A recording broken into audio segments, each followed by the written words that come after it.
আরিফুর রহমান মানিক আমাদের কমিটির 1 নাম্বার সহসভাপতি ছিল, আর আমি হচ্ছি সেই কমিটির সহসভাপতি, আমিও সহসভাপতি। এটা হচ্ছে আমাদের মশিউর রহমান রনি ভাইয়ের সময়ের কমিটি নারায়ণগঞ্জে। বেশ দীর্ঘদিন যাবতই আমাকে খুব মানে হুমকি ধমকি দিয়ে যাচ্ছিল একটা ব্যাপার নিয়ে। আওয়ামী লীগের কিছু মানুষকে আশ্রয় প্রশ্রয় দেওয়ার জন্য, তাদেরকে সেভ করার জন্য আমাকে হুমকি ধমকি দিচ্ছিল, যেটার ব্যাপারে আমার বিন্দু পরিমাণ নলেজেই নেই। হত্যা মামলা হয়েছে, বাদী হত্যা মামলা করেছে, কাদেরকে করেছে? আওয়ামী লীগের ওইসব লোকদেরকে, যে হত্যা মামলার আসামি, তাদেরকে সে আশ্রয় প্রশ্রয় দেওয়ার জন্য আমাকে দীর্ঘদিন যাবৎ মানে হুমকি ধমকি দিচ্ছিল। আমি এগুলো কর্ণপাত করি নাই। তারই প্রেক্ষিতে আজকে আমার বাসায় এই হামলাটা, সশস্ত্র হামলা করিয়েছে, যেখানে সাজ্জাদ নামে তার ডাইন হাত, তাকে দিয়ে এই হামলাটা করিয়েছে ওই আওয়ামী লীগের প্রেতাত্মাদের দিয়ে, আমি মনে করছি আর কি। সে ফোনে আমাকে হুমকি ধমকি, তার রেকর্ড প্রমাণ আছে আমার কাছে, সে বিভিন্ন রকম প্রমাণ আছে যে ওই হত্যা মামলার আসামিদের, সে যেহেতু এখন তার হিসাবে সে নিজে গণ্য করছে যে এই হত্যা মামলার আসামিরা আওয়ামী লীগের প্রেতাত্মারা এখন তার লোক, তাদের সেভ করার পুরো দায়িত্ব তার। এই কারণে ওসি সাহেবের কাছ থেকেও আমি এই যে এটা আমার নলেজে নিয়েছি যে সে তাদেরকে সেভ করার জন্য সর্বাত্মক নিজের দলের সবচেয়ে ত্যাগী মানুষদেরই সবচেয়ে বেশি প্রেসার দিচ্ছে, তাদেরকে সেভ করার জন্য, একটা নিজের অবস্থান তৈরি করার জন্য, একটা সন্ত্রাসী অবস্থান তৈরি করার জন্য সেটা করছে।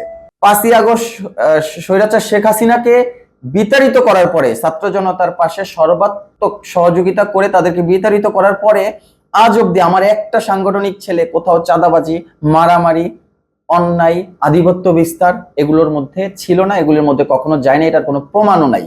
এইসব ব্যাপারগুলো নিয়ে ওসি সাহেবের সাথে যখন কথা বলি, তখন তার ব্যাপারটায় মানে উঠে আসে আর কি, যে সে ওই আওয়ামী লীগের লোকদের আশ্রয় প্রশ্রয় দিচ্ছে, সন্ত্রাসী লোকদের, যাদের নামে ছাত্র জনতাদের সাইনবোর্ডে এবং যাত্রাবাড়িতে সর্বাত্মকভাবে আওয়ামী লীগের পক্ষ হয়ে তারা ছাত্র জনতার উপর গুলি করেছে, কেউ অর্থ সহযোগিতা করেছে। এইসব ব্যক্তিদের চিহ্নিত করে প্রত্যেকটা থানায় মামলা হচ্ছে, যাদের স্বজন মারা গেছে, যাদের আত্মীয় মারা গেছে, তারা এই মামলাগুলো করছে, আমরা দেখছি।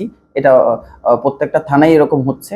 এখন ওই মামলার মধ্যে মানে একদম প্রমাণ সাপেক্ষ সহ যারা এই সহযোগিতা করেছে ছাত্র জনতার বিপক্ষে এবং গুলিতে যারা সর্বাত্মক নেতৃত্ব দিয়েছে, এই যুবলীগ, ছাত্রলীগ এবং আওয়ামী লীগের পুনর্বাসন করার জন্য আরিফুর রহমান মানিক ফোনে, এটারও প্রমাণ আছে যে আরিফুর রহমান মানিক তাদের পক্ষ হয়ে এই ঘটনাটা ঘটিয়েছে আর কি। 70 জনের মতো এর মধ্যে নেতৃত্ব দিছে আরিফুর রহমান মানিকের ডাইন হাত যে সাজ্জাদ, যে 5 মিনিটের মতো সময় নিয়েছে, দেশীয় অস্ত্র পিস্তল ছিল হাতে। এখানে সিসিটিভি ফুটেজে এটার প্রমাণ আছে, মানে এটা পর্যালোচনা করে আইনানুগভাবে যেটা ব্যবস্থা নেওয়ার ওই ব্যবস্থায় দিকে আগাবে আর কি। এটা আমাদের হাইকমান্ডকেও এটার ব্যাপারে অবগত করা হয়েছে ইতিমধ্যে আর কি।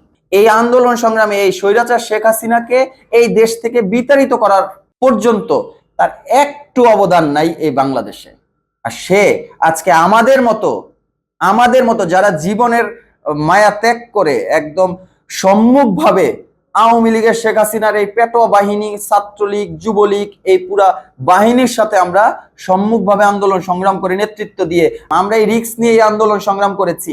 আর আরিফুর রহমান মানিক সে ভয় দেখায়, সন্ত্রাসী হামলা করে একটা পিস্তল, 2টা পিস্তল আর দিয়ে আওয়ামী লীগের লোক দিয়ে এই হামলা যে করবে, আমরা এগুলিতে তো ভীত না।